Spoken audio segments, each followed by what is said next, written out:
اور نبی کی لاڈلی آتی ہے جب بھی اپنے آنگن میں، نبی کی لاڈلی آتی ہے جب بھی اپنے آنگن میں، تو مہرو ادنا میں سننے دیں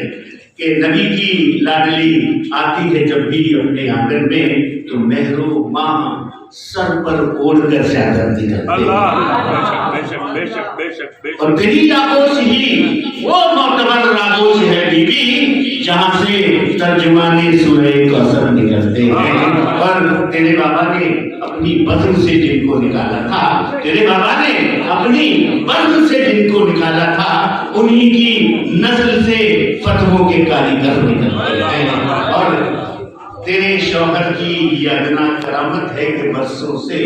نجف کی سرزمین پر قیمتی پتھر نکلتے ہیں، اور تیرے بچوں کے گہوارے سے مس ہو کر کوئی بے پر، تو فوراً ہی اس کے جسم پہ بال و پر نکلتے ہیں، تو فوراً ہی۔ اور آخری شعر یہ ہے، یہ مقطع بھی ہے لیکن شاعر نے اپنا نام کس طرح لکھا ہے، نایاب بھیلوڑی نام ہے ان کا، کہ تیرا نایاب آنچل مسلح ہے کل ایمان کا، تیرا نایاب آنچل مسلح ہے کل ایمان کا، اور تیری تسبیح سے اخلاص کے گوہر نکلتے ہیں۔ ماشاءاللہ۔